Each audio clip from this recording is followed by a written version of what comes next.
یہ کون سے ہیں؟ چنانچہ پچھلے سبق میں ان کی یہ علامت بتائی گئی کہ یہ مادہ پرست دنیا پرست انسان ہیں جو اس طرح اندھے ہو کے دنیا کے پیچھے لگ گئے ہیں کہ اللہ کے پیغمبروں، اللہ والوں، مذہبی رہنماؤں، سچے عبادت گزاروں سے بھی یہ دنیا کے ہی طالب رہتے ہیں۔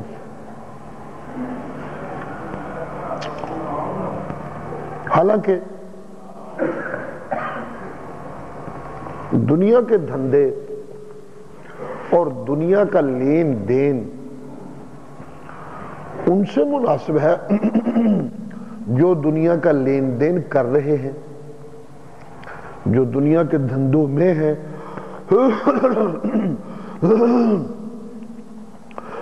دنیا کا لین دین تو ان سے مناسب ہے،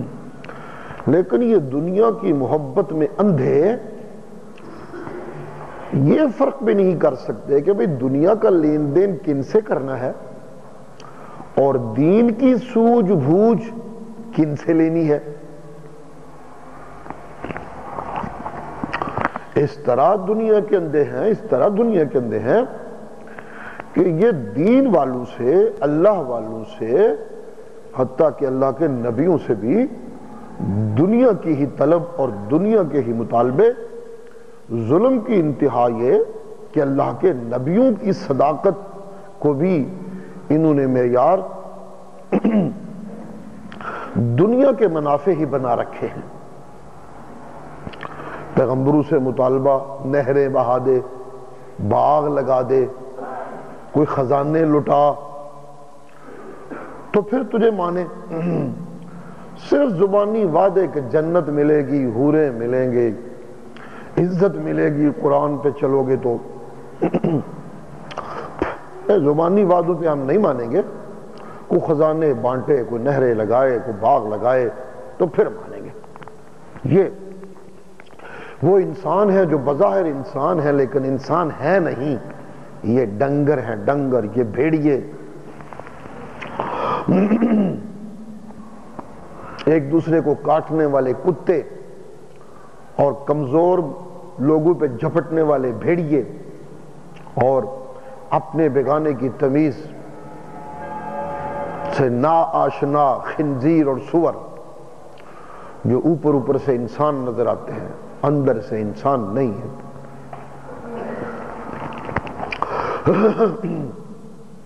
کل کے سبق میں یہ علامت بتائی گئی تھی۔ آج کا سبق پھر انہی کا تذکرہ ہے،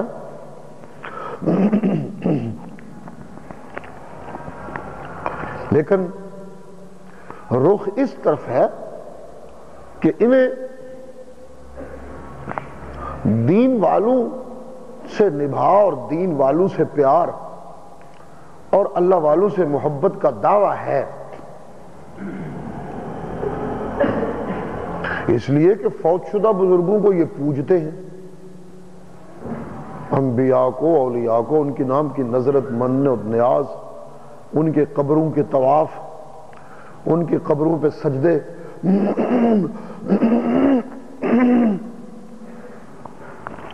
اس سب کچھ کو وہ اللہ والوں اور اللہ کے نیک بندوں کی محبت گردانتے ہیں اور محبت بتاتے ہیں۔ چنانچہ چاہیے تو یہ کہ جب یہ اللہ والوں کے اپنے آپ کو محب گردانتے ہیں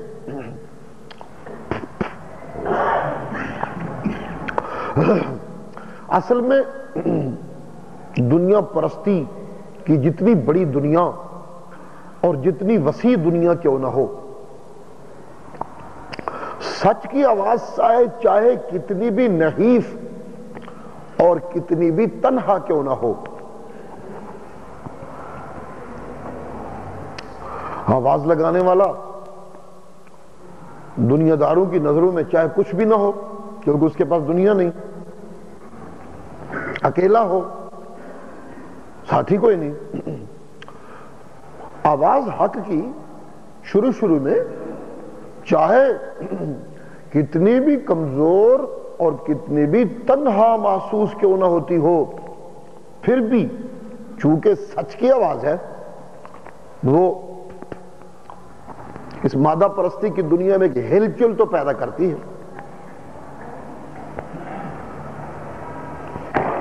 پانی کا ذخیرہ کتنا بڑا بھی کیوں نہ ہو، تالاب کیوں نہ ہو، نہیں دریا اور نہر اور سمندر کیوں نہ ہو، ایک کنکر بھی پھینکے تو وہ بھی لہر تو پیدا کرتا ہے۔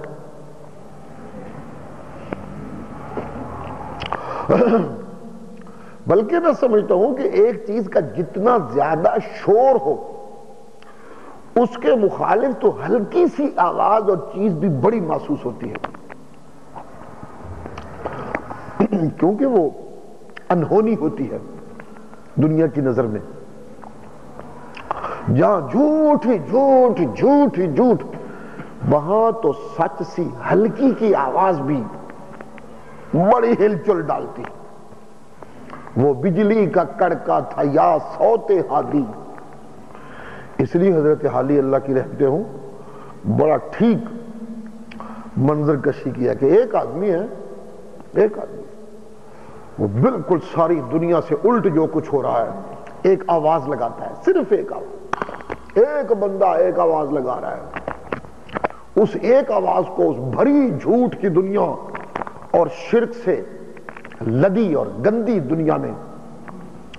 ایک جب اللہ کی توحید کی آواز بلند ہوتی ہے، صرف ایک آواز پوری اس دنیا میں، تو حالی کہتے ہیں وہ بجلی کا کڑکا تھا یا صوت ہادی۔ تھی تو ایک آدمی کی آواز، لیکن وہ ایسے محسوس ہوئی جیسے آسمانوں پہ بجلی کڑکے۔ کتنی ہوتی ہے بجلی؟ چھوٹی سی لکیر تو نظر آتی ہے، اندر سائنس کیا ہے یا کیا نہیں وہ تو الگ بات ہے، لیکن بظاہر ایک چھوٹی سی لکیر ہوتی ہے وہ، اور جو آواز ہے پورا شہر لرزتا ہے اس سے۔ جی چنانچہ حضرت فرماتے ہیں میرے مرشد و میرے آقا صلی اللہ علیہ وسلم کی آواز بظاہر چاہے اکیلی تھی، کمزور تھی، لیکن اس طرح اس کی گرج سنائی دی کہ جیسے بجلی کی کڑک ہوئی ہو، پورا شہر ہل گیا۔ وہ بجلی کا کڑکا تھا یا صوت ہادی، عرب کی زمین جس نے ساری ہلا دی۔ ایک آن کی آن میں سوتی بستی جگا دی کہ ہے ذات واحد، لو یہ سب کے دل میں لگا دی کہ ہے ذات واحد، عبادت کے لائق، زبان اور دل کی شہادت کے لائق، مبرہ ہے شرکت سے اس کی خدائی، نہیں اس کے آگے کسی کو بڑھائی۔ ایک آواز ہے، لیکن ایسے ہے کہ اس کی کڑک سے پورا شہر ہلتا ہے۔ ہونا چاہیے اجنبی آواز تو ایک آواز ہوتی ہے نا جو وہ بھی یوں ہلا دیتی ہے ہر شے کو۔ پھر سچائی کی آواز ہے، روکنے والے جتنا روکتے رہے اسے روک نہیں سکتے۔ رفتار تو خیر ہر زمانے کے حساب سے ہے، کبھی حق تیزی سے بڑھتا ہے، کبھی آہستہ آہستہ بڑھتا ہے، لیکن یہ تو ایسے ہے کہ جیسے ایک کوئی چیز پھٹ رہی ہو اور اس کے اندر سے کوئی پھول نکل رہا ہو۔ یہ تو باطل میں سے ایک سچ کا پھول پھوٹتا ہے۔ ظاہر ہے پودا بننا ہوتا ہے، کلی لگنی ہوتی ہے، پھر پھول کھلنا ہوتا ہے، ایک وقت تو چاہیے، وقت تو ایک لگتا ہے، لیکن بہرحال جب کسی ایک ہستی میں حق نظر آئے اور کسی ایک بستی میں حق نظر آئے تو وہ تو جو سچائی کے طالب ہوتے ہیں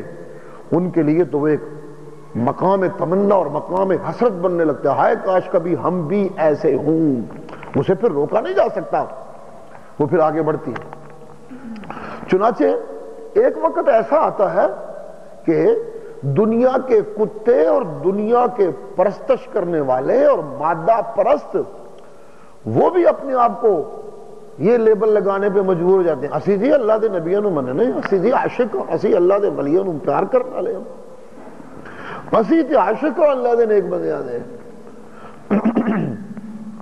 یہ جڑا بہتا رب دا نیڑے بنے ہیں، رب رب رب رب، یہ تو ہے ہی گستاخ، ولیوں نو مندا ہی نہیں، نبیوں نو مندا نہیں، چنانچہ لیبل اپنے اوپر فٹ کر کے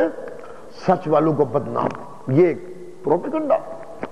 ایک دھندا ہے جو ہر زمانے کا باطل ایک وقت میں، شروع میں تو مذاق اڑائیں گے، میں کلہ بندہ ہے نہیں کر لینا ہے، ایسی مت ماری، پاگل ہے، دیوانہ ہے، لیکن جب وہ حقیقت بن کے سامنے آتا ہے تو پھر مجبور ہو کے یہ ڈنڈورا پیٹنے لگتے ہیں، اسی بھی اللہ نو مننے ہیں، اسی نبیوں نو مننے ہیں، اسی تو مننے ہیں، اسی انہوں دے نام دیا نیازہ دینے ہیں، انہوں دے نام دیا نظرہ دینے ہیں، اسی انہوں دے قبرہ دے سجدے کرنے ہیں، اسی انہوں دے قبرہ دے طواف کرنے ہیں، اسی اولیاء والے ہیں، اسی نیکاں نال پیار کرنا لے ہیں، یہ تو منتا ہی نہیں نیکاں نو۔ یوں بات شروع ہو جاتی ہے۔ چنانچہ